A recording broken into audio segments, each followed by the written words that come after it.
So ayun na nga, dahil naka buy one take one dito, mukhang mapipilitan tayong bumili ng dalawang shoes. Let's go, pili tayo. Kano kaya ito? 6.5. 6.5. So this is 6.5. Buy one take one. Pero tingnan mo naman yung price, 11,000. Mukhang hindi pa rin pasok sa ating budget kasi kailangan natin ng medyo mura lang. Ito 4,000. Tingnan nga natin. So ito last size na pala ng 9. Let's go. Sukat natin.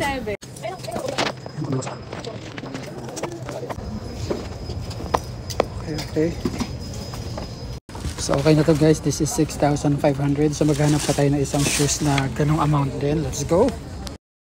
Gusto nating isa kaso wala ng size 9, size 8 na lang. Pati yung mga slippers na buy one take one din. Kaya naguguluhan na ako. Actually all of their items here buy one take one. Sa slippers guys, ito naman ang ating napili. Ayan. So since buy one take one din siya, bili na tayo. Pili pa tayo. Let's go. Tara, pili tayo. Sobrang dami pagpipilian. Ayoko ng blue. Okay.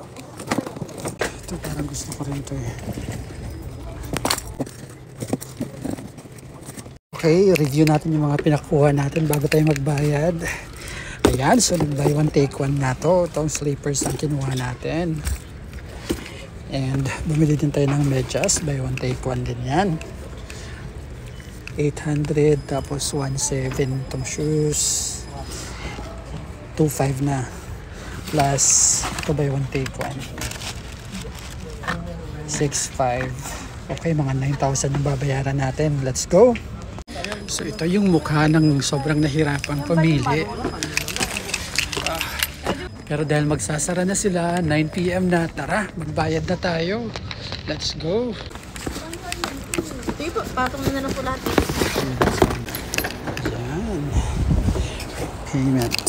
Hiram na lang po ako na may straight lang po natin, sir. Yep. Salamat po. Thank you. Let's go. So yun na nga guys, nagsara na yung mall dito. Ayan, nakapamili na tayo. Ang hirap talaga pag maraming options, ano? Minsan nakakalito. Pero yun, you just have to take time so you can choose the best, yung gustong gusto mo. So maraming salamat sa pagsama sa akin guys. At ayun na nga, bye!